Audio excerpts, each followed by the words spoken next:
Naningkamot kamo pag-ayo sa pagsaulog usab sa mga kasaulugan karong tuiga.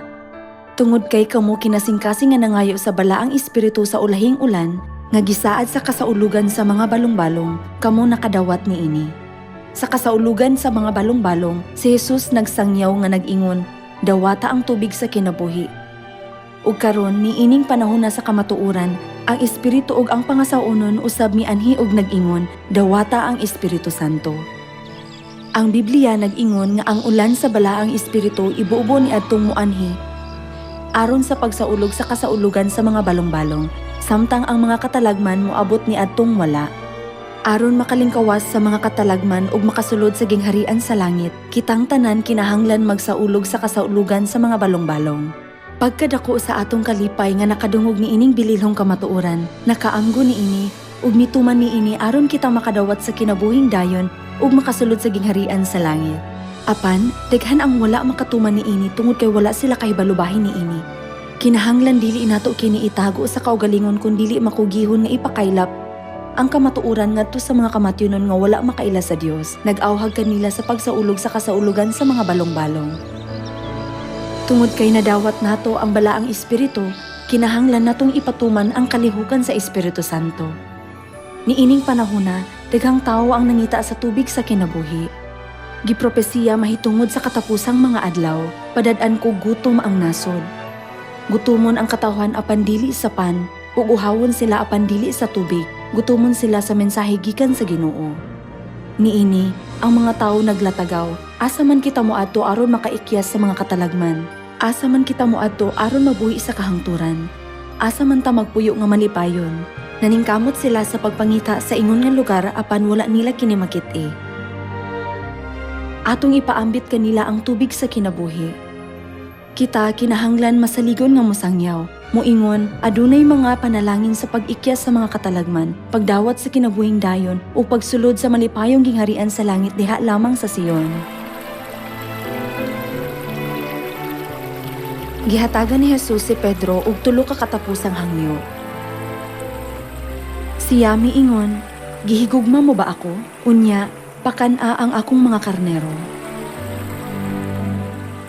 Dili ba kini nga pulong nagkahulugan, kung nahigugma ka kanako, pangitaa ang imong nawala nga mga igsuon gikan sa langit.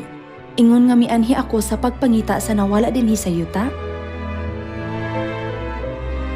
Niining panahona, si Kristo ansanghong mihimo sa samang hangyo.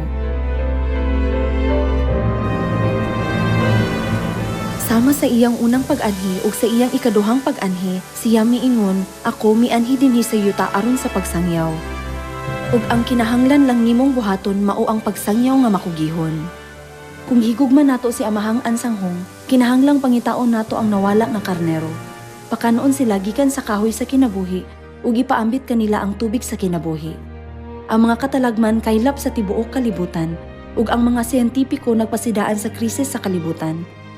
Kinahanglan maghimo kitag espiritual nga pagpangandam, pinaagi sa pagsaulog sa pagsaylo aron makalingkawas sa mga katalagman. Ang Dios miingon, makamao kamong mosabot sa kahulugan sa dagway sa yuta ug sa langit. Apan, nganong dili man kamo makasabot sa kahulugan niining panahona. Siya misugo kanato sa pagsulti sa iyang katawhan sa pag-adto ngadto sa Sion, diin kini luwas sa dili pa moabot ang dakong katalagman. Ang Dios nag-uban kanato ingon nga atong gamhanan, ug nanalipod kanato didto sa Sion, diin ang mga kasaulugan ginasaulog. Luwason nato bisan usa pa ka kabus nga kalag sa dili pa moabot ang mga katalagman ug paghukom. Ang babayeng Samarianhon nakaila kay Hesus ug nagsangyaw, dali, siya ba ang Mesiyas? Sa pagbuhat niini iyang naluwas ag daghang mga tawo. Isangyaw usab nato adto sa Sion aron makikita kang Kristo ansanghong nga nagdala kanato sa kahoy sa kinabuhi. Tungod kay nadawat nato ang balaang espiritu sa kasaulugan sa mga balong-balong, pangitaon nato ang mga karnero sa Dios ug pakanon sila sa pan sa kinabuhi. Ang Dios hilabihan nga malipay kung ang mga makasasala moabot sa paghinulsol.